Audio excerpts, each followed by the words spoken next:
Evet, bugün Stüdyo ABD programında bana eşlik edecek değerli konuğum siyaset uzmanı Kemal Erkan. Merhabalar, hoş geldiniz yayınımıza. Günaydın, nasılsınız? Çok teşekkürler katılımınız için. Tabii yarın gelecek olan Trump ve Putin görüşmesine odaklanmış durumda. Herhalde Amerika'da da ağırlıklı olarak gündem buraya doğru kaymıştır. Putin, Rus lider, hani birkaç yüz sene önce Amerika'ya parayla sattıkları topraklara bu sefer yabancı ülke lideri olarak gelecek. Buradan bir Ukrayna ile ateşkes üzerinde ya da gelecekteki döneme ilişkin bir anlaşma üzerinde nasıl bir sonuç çıkar? Hani Trump'tan hazır bildiğimiz hani eli yüksek tutma, pazarlığa yukarıdan başlama çabası içerisinde açıklamalar. İşte yani Putin ateşkes sağlamazsa çok şey kaybeder şeklinde. Putin tarafı tabii daha temkinli her zaman olduğu gibi.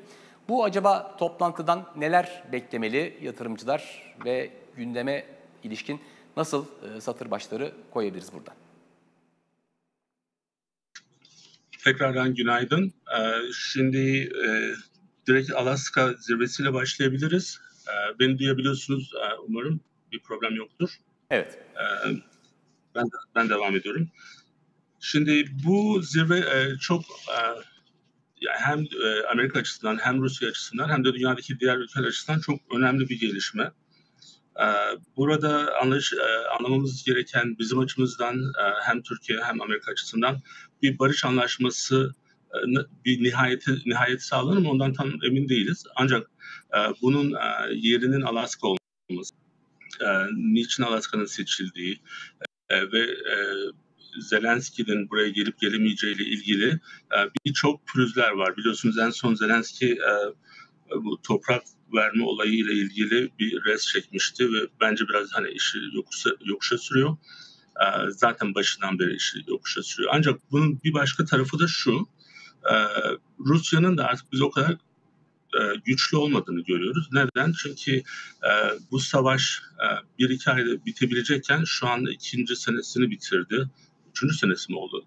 Çok yani farklı bir noktada şu an ve demek ki Rusya'nın böyle bir savaşı bitirebilecek gücü yok. Yani böyle bir savaşın altından kalkamadı. Dolayısıyla onlar şu an herhalde bu barış için ellerinden geleni yapıyorlar diye düşünüyorum. Ancak bunun şimdi şöyle bir problemi var. Eğer Zelenski de zaten bağımsız biri olmadığı için Zelenski'nin yapacağı hareketler, alacağı kararlar bütün bu uğraşları boşa çıkarabilir. Bu da yani ben kimsenin için iyi olacağını düşünmüyorum. Zaten bu savaşlardan dolayı Türkiye'de çok zarar gördü. Dolayısıyla bekleyip göreceğiz. Şimdi bir başka konu da bu Alaska ile ilgili. Şu an Putin için International Court'ta bir tutuklama kararı var. Bu karar sadece 7 ya da 8 ülke tarafından tanınıyor. Türkiye onlardan bir tanesi. Şimdi bunun başka bir yerde olması, bu yerde olması o açıdan Putin için belki sakıncalı bulunmuş. Ancak Alaska bence gayet uygun bir seçim. Çünkü hem burası daha önce Rus toprağı olmuş. Şu an Amerika'nın yani Alaska 1957 mi 58'de falan eyalet statüsünü kazandı. Dolayısıyla umarım iyi olur sonuçları. Burada yine Trump'ın farklı tarzını, olaylara pragmatik bakmasını, bir duygusallıkla yaklaşmamasını görüyoruz ve bir şekilde Putin'i masaya getiriyor. Sanıyorum herkes için iyi olacak eğer iyi bir sonuç çıkabilirse. Yalnız Zelenski olmadan yine söyleyeyim, yani Zelenski olmadan buradan böyle bir tam bir sonuç çıkar mı bilmiyorum ama en azından Zelenski'nin üzerindeki baskı artmış olur diye düşünüyorum. Evet tabii yani Zelenski'nin açısından da bakacak olursak hani o Oval Ofis'teki Cumhurbaşkanı Yardımcısı, Başkan Yardımcısı Vance'le beraber ki yaşadıkları o tartışmada herhalde farklı bir boyuta taşıyabilir. Yani üçü bir araya gelse hakikaten neler olur düşünemiyorum. Dile getirdiğiniz gibi. Peki Amerika'daki önemli konulardan bir tanesi de işte Washington'ın hani bir ayrı eyalet statüsünde tabii Beyaz Saray'ın vesaire de olduğu yerde. Tabii orası daha ziyade demokratların ağırlıkta olduğu bir yer ama işte evsizlik, suç oranları gibi bir takım konuları ön plana çıkartarak Trump'ın ulusal muhafızları devreye alması söz konusu. Çok sıklıkla konuşuyor diye tahmin ediyorum. Bu konuya ilişkin acaba neler söylenebilir? Tabii. Şimdi DC, bilmiyorum siz son zamanlarda hiç Amerika'da bulundunuz mu? Yok, ben Bazı büyük bulunmadım. metropollerde şu an bu evsizlerle ilgili, uyuşturucu kullanan kişilerin sokakta olmasıyla ilgili büyük bir problem yaşanıyor. Bu yani şu an benim bulunduğum ofisin hemen yanında da yaşanıyor ve benim ofisim Biden'ın eski ofisine 4-5 bina uzaklıkta. Ve mesela bir video var bizim iş yerindeki elemanlarımızın çektiği. 2 bina arasında biri düşüyor falan. Yani tuhaf bir durum. Şimdi bu ne oluyor? Bir güvenlik problemi oluşturuyor.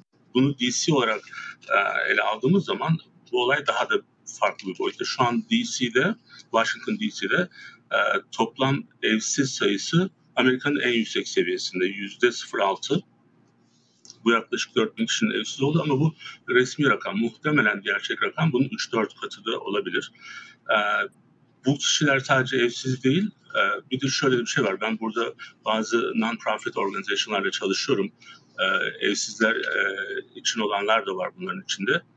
Şu an orada bir şey var, kapasite var. Yani bu insanlar gelip oralarda kalabilirler ama onu seçmiyorlar. Hem evsiz olması, aynı zamanda bu evsizlerin birçoğunun da hani dilencilik yapması, birçoğunun da bulması, birçoğunun da crime, yasa dışı olmayan şeylere, suça açık olması, bir aklıma gelmedi kusura bakmayın, suça açık olması bu olayı çok büyük bir tehlike haline getiriyor. Şu an bizim mesela ben buradan 2 blok yürüyeceksem bunun için bir güvenlik sorunu yaşamamalıyım şehrin ortasında. DC'de bu çok üst derecede yaşanıyor. Şimdi DC Amerika'nın başkenti. Buradaki evsizlerin bir de şöyle bir şey var. Bu geçici evsizler değil. Yani artık kronik hale gelmişler. Yani yaklaşık %60'ı bunların kronik. Şimdi Trump'ı biraz şöyle değerlendirmek lazım. Siz benden belki biraz yaşça küçüksünüz diye düşünüyorum. Şimdi Dallas diye bir dizi vardı, hatırlar mısınız? Şimdi Dallas dizisi bizim olayın neydi orada? İşte orada bir güçlü bir Amerika var. Biraz gösterişli, şatafatlı, her şeyin böyle büyük olduğu. Yani Trump biraz onu temsil ettiği için şimdi burada şimdi bakıyor arka bahçesi, Beyaz Saray'ın arka bahçesi çok kötü bir durumda. İnsanlar uyuşturucu içiyor, insanlar başka insanlara saldırıyor. Tabii ki bu bir güvenlik problemi ve bence burada doğru yapıyor. Biz bunun için Wilmington'da da aynı şey yapmaya çalışıyoruz. Şimdi Wilmington'da mesela çok enteresan Serhat Bey, per capita olarak baktığımız zaman Amerika'daki homicide oranlarının en yüksek olduğu şehirlerden bir tanesi. Birkaç sene öncesine kadar bir 4 sene üst üste bir numaraydı. Yani kötü anlamda bir numara. Dolayısıyla bu konular hani ciddiye alınmalı. Trump da gereğini yapıyor. Yani bu güvenlik, insanların güvenliği hafife alınabilecek bir durum olmadığı için bence orada bir boşluk var ve bu boşluk doluyor şu an. Evet, yani dile getirdiğiniz gibi ben de tabii 50 yaşındayım ve Dallas dizisini hatırlayacak yaştayım. Hakikaten nostaljik oldu. Peki Trump'tan sonra Macron'a isterseniz geçelim. Amerikalı bir fenomene açtığı dava, Delaware davası nasıl uluslararası bir soruna dönüştü? Bir diğer konu başlığımız da bu. Neler söylenir? Ya şimdi ben bu konuları kendi YouTube kanalımda da cover ettiğim için Amerika'da bir hazırlık oluyor ve biraz da düşünme zamanım oluyor bunlarla ilgili. Ve bunları düşünürken bazen yani parçalar birbirine farklı şekilde birleşiyor. Ben size hemen kısaca Trump'ın Putin'le olan görüşmesinden buradaki bağlantıyı bir kendi açımdan söylemek istiyorum önce. Şimdi biliyorsunuz Rusya ile olan ve öbür NATO ülkeleriyle olan ilişkileri Amerika'dan biraz farklı. Şimdi dünyadaki devletlerin birbirleriyle ilişkisini ben bu çok büyük Fortune 500 firmalarının birbirleriyle olan rekabetine benzetiyorum. Dolayısıyla birinin kazanması lazım. Şimdi eğer durum böyleyse olayların hiçbiri tesadüf olamaz. Şimdi şöyle bir şey oldu. Kendisi Owens, bu bir YouTuber, çok büyük takipçisi var. Geçenlerde bahsetmiştik, açmıştık konuyu. Türkiye'de belki şu an tam bir olay, hani bir haber halinde değil ama olacak. Şimdi bu kişi Macron'un karısı Brigitte Macron'un erkek olduğunu, erkek olarak dünyaya geldiğini söylüyor. Bu çok saçma da olabilir, doğru da olabilir. Aslında hiç de önemli değil şu noktada. Yalnız ne görüyoruz biz? Bu daha önce Fransa'da iki gazeteci tarafından da ortaya atılmış. Orada bir dava açılmış. O davalar Fransız mahkemesi tarafından reddedilmiş.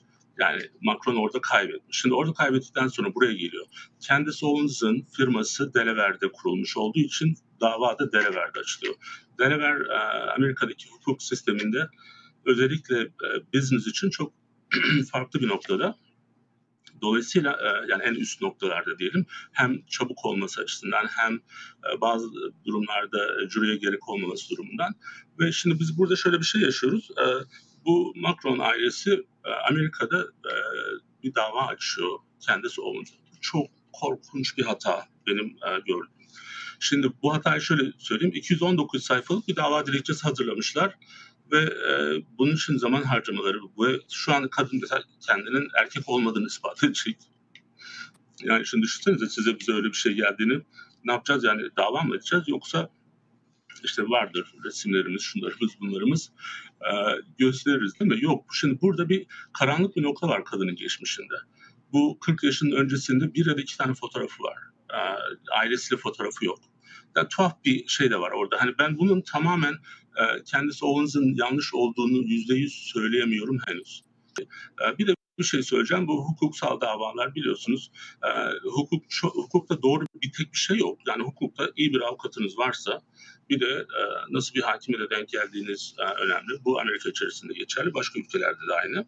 Eğer biri güzel bir savunma yapıyorsa, tezini iyi savunabiliyorsa, yani hukuktaki bizim okuduğumuz, sizin okuduğunuz ve başka birinin okuduğu her şey farklı anlaşılabilir. Bunun böyle bir riski var. Yani bu Macron'ların bunu kaybetme riski var. Kaybettikleri zaman Fransa'nın durumunu düşünmek gerekiyor. Şu an çünkü Fransa Başkanı'nın ve eşinin aldığı bütün kararlar Fransa'yı etkileyecek, Fransa'ya mal edilecek. Dolayısıyla biz bunu çok yakından takip edeceğiz. Umarım sizinle de paylaşmaya devam ederiz. Ve dava başladığında bir şekilde, yani buradaki Delaware Mahkemesi bize çok yakın, gidip hatta canlı olarak da izlemeyi düşünüyorum, eğer o noktaya gelirse. Ve bence burada ben Trump'ın bu işle bir ilgisi olduğunu şöyle düşünüyorum. Kendisi Owens muhafazakar biri. Bence Trump'la belki işbirliği yapıp bu iftiraları belki başlatmış olabilir. Ve şu an Fransa çok büyük bir hata yaptı. Bakalım işin içinden nasıl çıkacaklar. Evet Kemal Bey, çok teşekkür ediyoruz değerli katılımınız için. Yeni yayınlarda görüşmek üzere diyelim. Ben teşekkür ederim Serdar Bey. Görüşmek üzere.